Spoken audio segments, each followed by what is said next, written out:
बिस्मिल्लाहिर्रहमानिर्रहीम अस्सलाम वालेकुम। आज भारत ने अपनी पॉलिसी जंग की जो उन्होंने पाकिस्तान के साथ करनी है उसका ऐलान कर दिया है। भारत के अंदर यूनियन मिनिस्टर कपिल पाटिल ने कहा है कि 2024 में पाकिस्तान से जंग करके या किसी तरह भी हम गिलगित बल्तिस्तान, आज़ाद कश्मीर इसको भारत के साथ शामिल कर लेंगे। और साथ उन्होंने जो बात की है वो उससे भी ज्यादा हैरानकुन है। उन्होंने कहा है कि लोगों को अपना माइंडसेट बदलना होगा, लोगों को ये समझना होगा हम मोदी को इसलिए लेकर नहीं आए, यानी उसको प्राइम मिनिस्टर इसलिए नहीं बनाया कि वो आकर प्याज की कीमत कम करे, वो आकर पोटैटो की कीमत कम करे, आलूओं की कीमत कम करे, सब्जियों की करे, आपको सस्ते फ्रूट दे। इस वीडियो की अहम डिस्कशन चलती रहेगी, लेकिन इससे पहले आप वीडियो को लाइक करें, हकीकत टीवी को सब्सक्राइब कर लें और बेल आइकन पर जरूर क्लिक करें। जो लोग 500 रुपए का या 600 रुपए का पिज्जा ले सकते हैं, 700 रुपए का मटन खरीद सकते हैं, उनके लिए अगर प्याज की कीमत 10 रुपए बढ़ जाती है या 40 रुपए टमाटर महंगे हो जाते हैं तो उनके लिए क्या मसला है। लोग प्याज अगर महंगा होने पर चीख रहे हैं तो उनको समझना चाहिए अब पिज्जा भी तो लेते हो, अब बाकी चीजें भी लेते हो।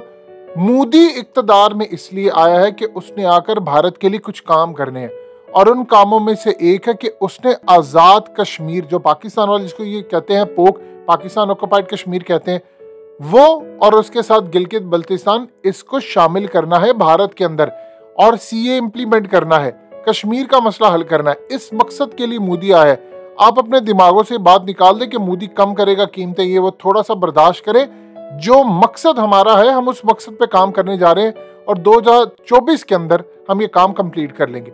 आज इन्होंने जिस पॉलिसी का ऐलान किया है असल में ये ट्रिगर कर दिया है इन्होंने जंग को। ये कौन सी जंग होने जा रही है इसको आपने समझना है। देखिए, जो अहले नज़र हैं या इंटेलिजेंस इदारे हैं वो ऑलरेडी कह चुके हैं 2023 से 2025 जंग का वक्त है। आप एक चीज समझ लीजिएगा अच्छी तरह, प्रवीण सानी मोदी के कट्टर मुखालिफ बेहतरीन भारतीय दिफाई तज्जियाकार, उन्होंने ऑलरेडी कह दिया है कि 2024 से पहले भारत ने पाकिस्तान पर हमला करना है। अब आप देखें कि 2024 में ऐसी क्या सूरत हाल है। 2024 असल में वो वक्त है जब दोबारा इलेक्शन होना है मोदी का, और मोदी ने उस इलेक्शन से पहले पाकिस्तान पर हमला करना है और एक महदूद पैमाने की जंग होनी है। आप भूल जाइएगा इस दफा 27 फरवरी होगा, ये इससे बहुत ज्यादा बड़ा होगा। और एक चीज आप समझ लें, फिर उसके बाद जो बाइडन का भी 1 साल बाद इलेक्शन है, और जो बाइडन के इलेक्शन से पहले उनको एक बात अच्छी तरह पता है कि जो पॉलिसी बीजेपी कर सकती है हमारे लिए, हमारे मतलब के मुताबिक पाकिस्तान के खिलाफ जाकर या चाइना के खिलाफ जाकर, अगर कांग्रेस की हुकूमत आती, क्योंकि जिस तरह की परफॉर्मेंस मोदी की चल रही है, महंगाई जितनी है, सेम पाकिस्तान वाला हाल है। 2024 में मोदी इलेक्शन ही जीतने जा रहा है। जितनी इंतहा पसंदी वहां पर हो गई है, डिवीजन हो गई है, इवन के मुसलमान जो वहां पर रहते हैं उन्होंने अपने बच्चों को कहा, अगर कोई दुबई रह रहा है, कोई यूके रह रहा है, उनको कहा है कि बेटा अब आपने हिंदुस्तान नहीं आना, आप वहीं रहे, अपनी नस्लों को आगे बढ़ाएं। और इवन के साथ ये भी कहा है कि जितना कम हो सके आप विजिट करें हिंदुस्तान में। अब आप इमेजिन कर लें कि जब ये सूरत हाल हो कि भारत के अंदर उनके आबाओ अजदाद कह रहे हो और जो बाहर हैं, जो अफोर्ड कर सकते हैं, वो अपने माँ बाप को कहें कि आप हिंदुस्तान छोड़कर आकर हमारे साथ रहें, तो फिर क्या सूरत हाल होगी। आप इमेजिन कर लें कि यूएई की एक बहुत बड़ी कंपनी है इमार। आपको इमार का काम देखना है तो आप बुर्ज खलीफा को देखिए। बुर्ज खलीफा इमार ने बनाया था। ये एक कंस्ट्रक्शन कंपनी, डेवलपर है, और जो सेकंड नंबर पर आती है यूएई में वो इनका एक मकाम है। यानी पहले नंबर पर दमाक है, सेकंड पर इमार आते हैं। इमार ने बुर्ज खलीफा के साथ साथ पूरे दुबई को डेवलप किया है, पूरे यूएई को डेवलप किया है।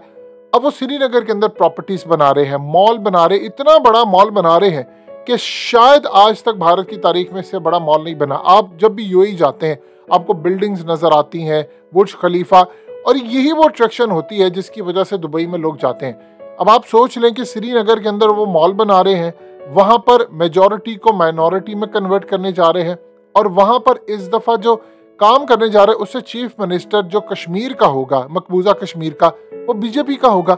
इसके बाद आप भूल जाइएगा कि आप कश्मीर की तरफ जाएंगे, क्योंकि कश्मीर अब पाकिस्तान से ज्यादा चाइना का मसला है। हमारी कश्मीर की पॉलिसी फेल रही है जिसका हमें खमियाजा बुरी तरह भुगतना पड़ा है। अब उनका प्लान है गिलगित बल्तिस्तान की तरफ आने का। देखिए, गिलगित बल्तिस्तान शायद भारत के लिए पहले मामला कुछ और था। हमेशा से पहले होता था, इलेक्शन से पहले आप वादे करते थे, कैंपेन चलाते थे, आप कहते थे जी हम पाकिस्तान का ये करेंगे, वो करेंगे, फलाना करेंगे। मोदी ने पहली मर्तबा करके दिखाया, उसने स्ट्राइक किया पाकिस्तान पर। वो अलग बात है कि फेक स्ट्राइक एक था और दूसरा स्ट्राइक जो किया उसमें उन्होंने हमारे कव्वे मार दिए या दरख्त हमारे मार दिए। और इस सूरत हाल के अंदर उन्होंने पूरी दुनिया में प्रोपेगेंडा किया, हमने ये किया, वो किया, कुछ भी किया। वो आए थे यहाँ पर और आकर खाली हाथ ही चले गए हों, लेकिन उन्होंने एक जुर्रत की। हमने जो 27 फरवरी के वक्त उनका हाल किया वो भूले नहीं। लेकिन अब एक चीज आप ज़हन में रखिएगा, मोदी ने भारतीयों के दिमागों में चीज बिठा दी है कि अब हम कर सकते हैं। अब इमार वहां पर जब डेवलप कर रहा है तो जाहिर सी बात है, अगर कोई लड़ाई होगी, उनकी बिल्डिंग्स को कुछ होगा तो डायरेक्टली फिर रिलेशंस यूएई के साथ रहेंगे। तो ये चीज भारत को अच्छी तरह पता है। नंबर 2, जो सूरत हाल वहां पर खराब है, देखिए अमेरिका को ये बात बड़ी अच्छी तरह पता है। ये बिल्कुल वो अच्छी तरह समझते हैं कि अगर कांग्रेस की या राहुल गांधी की हुकूमत आती है तो वो चाइना के हवाले से सॉफ्ट अपना बयानिया रखते हैं। उनके लिए बड़ा सॉफ्ट कॉर्नर है उनके दिल में, और इसी सॉफ्ट कॉर्नर की वजह से वो चाइना के साथ जंग नहीं बल्कि बातचीत चाहते हैं। और चाइना के साथ अगर बातचीत होगी तो उसका अल्टीमेटली नुकसान होगा अमेरिका का। सो लिहाजा अगले 3 साल में बीजेपी की हुकूमत खत्म होने से पहले पहले एक बड़े पैमाने की जंग और गिलगित बल्तिस्तान को काशगर से तोड़ना ताकि सीपैक टूटे। अब इस सूरत हाल में सीपैक खुदा ना खास्ता टूटने का अगर प्लान होता है तो फिर जो एक्सटेंशन अफगानिस्तान तक जानी है वो भी टूटेगी। ये जो सूरत हाल इस वक्त पैदा हो गई है ये बड़ी खतरनाक है। अब भारत को अमेरिका सपोर्ट कर रहा है और इसराइल भी चाहता है कि चाइना और रशिया को रोके। अब रशिया को यूक्रेन में फंसाया जा रहा है, अब आप इमेजिन कर ले, और चाइना को भी उसके साथ फंसाकर साउथ चाइना सी में रखना है ताकि शाम की साइड पर जब मस्जिद अक्सा का मामला हो तो ये ना आ सके। और यूएई को जाहिर सी बात आप जानते हैं कि वो सिक्योरिटी प्रोवाइड करने, इसराइल ने कहा है कि हम आपको मिसाइल सिस्टम दे रहे हैं, और मुलाकात भी हुई है मोहम्मद बिन ज़ायद से। तमाम चीज़ें उन्होंने उनके सामने रखी और कहा है कि हम आपके लिए ये काम कर सकते हैं। अब आप इमेजिन कर लें कि सूरत हाल किस तरफ जा रही है। उसके बाद पूरे के पूरे खुत्ते को आप जंग के अंदर धकेलने के बाद आप समझ रहे हैं कि पाकिस्तान के हवाले से उनकी पॉलिसी क्लियर है। उन्होंने 2024 से पहले पहले, देखिए 1 साल पहले वो कैंपेन शुरू करते हैं, बिल्डअप करना शुरू करते हैं मोमेंटम कि हमने ये करना है, पाकिस्तान ने हमला 2-4 हमले करवा देंगे, नाम लगाना शुरू करेंगे इंटरनेशनल सतह पर। पूरा एक माहौल क्रिएट होता है 1 से 1.5 साल पहले, और इस दफा होगा बड़ा शदीद। मोदी अभी तो आपको गुफ्तगू करते नजर नहीं आते। अभी तो आप देखते हैं कि मोदी चुप है, जरा सा आकर कौम को भाषण दे दिया, ये कर दिया। आगे जाकर वो धमकियां देंगे पाकिस्तान की फौज को, आईएसआई को, इमरान खान को। और इस दफा उनको पता है कि इलेक्शन जीतना उनके लिए बड़ा मुश्किल हो चुका है। तो ये मोदी ज्यादा खतरनाक है क्योंकि वो दहशतगर्दी कर सकता है। लिहाजा पाकिस्तान के अंदर आप एक चीज समझ लें, तैयार रहें, अपना माइंड प्रिपेयर करके रखें। अगले 2 से 3 साल में आपकी भारत के साथ महदूद पैमाने की जंग है, और उन्होंने हर सूरत अमेरिका को एक कमिटमेंट दी है, इसराइल को दी है। देखिए जो BRI प्रोजेक्ट है उसका असल में नुकसान अमेरिका को नहीं है, इसराइल को भी नुकसान है, क्योंकि अरब वर्ल्ड तक वो फैल रहा है और इसराइल आप जानते हैं कि अरब वर्ल्ड को अपने साथ मिलाना चाहता है। तो इस सूरत हाल में फ्लैगशिप प्रोजेक्ट है सीपैक, यानी उसका जो हार्ट या दिल कह सकते हैं।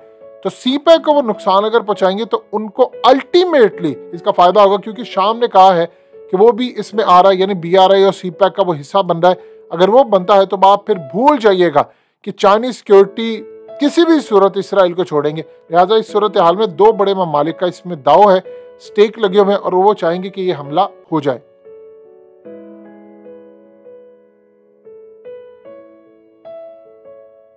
हकीकत टीवी को सब्सक्राइब करना मत भूलें, वीडियो को लाइक करें, शेयर करें और कमेंट सेक्शन में अपनी राय का इजहार जरूर करें।